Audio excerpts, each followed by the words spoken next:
सबसे पहले खबर बोकारो से, जहां चास बाजार समिति के गोदाम में विस्फोट हुआ और इस विस्फोट में 2 मजदूर गंभीर रूप से घायल हुए हैं।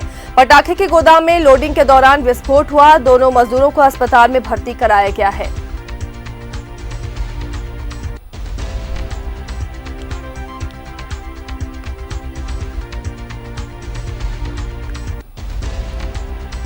पटाखे के गोदाम में ये हादसा हुआ है, जहां चास बाजार समिति में ये गोदाम थी पटाखों की, जहां पर विस्फोट हुआ है। हालांकि इस विस्फोट में 2 मजदूर गंभीर रूप से घायल बताए जा रहे हैं।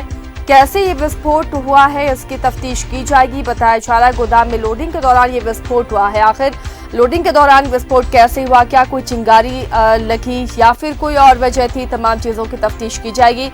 फिलहाल 2 मजदूरों को घायल होने की खबर है। 2 मजदूरों के गंभीर रूप से वो घायल हुए हैं।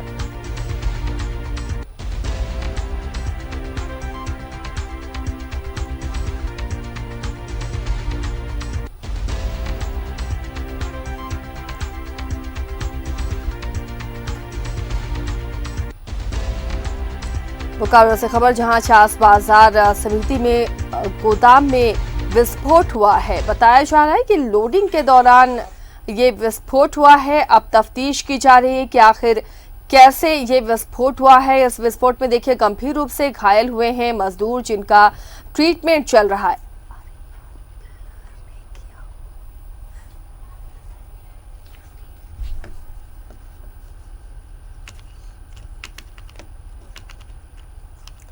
बोकारो से सुरेंद्र जुड़ चुके हैं अपडेट के साथ।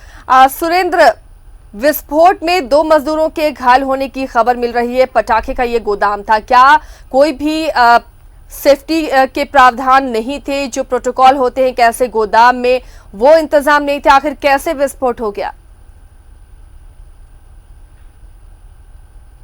जिस तरह से 2 मजदूर घायल हुए हैं, एक तो पूरी तरह से जल गया है और एक के आंख और पैर में पूरी तरह से चोट लगी है और पुलिस वहां मामले की छानबीन कर रही है। चूंकि ब्लास्ट इतना ज्यादा बड़ा था, आवाज काफी हुआ, जिससे आसपास के लोग भी दहशत में हो गए। मौके पर पहुंचे चास थाना प्रभारी और एसडीपीओ चास ने छानबीन कर रहे हैं और उनका कहना है कि किस तरह से यह घटना घटी है उसकी जांच हो रही है, उसके बाद ही हम कुछ कर पाएंगे। लेकिन प्रथम दृष्टया यह कह सकते हैं कि जिस तरह से उस गोदाम में बम रखा हुआ है, जिस तरह से लोग घायल हुए हैं 2 लोग, तो काफी बड़ा घटना भी घट सकता था। क्योंकि जो बाजार समिति है काफी घनी आबादी वाला क्षेत्र है, कई दुकानदार वहां से सामान लेने जाते हैं। जी आसिया।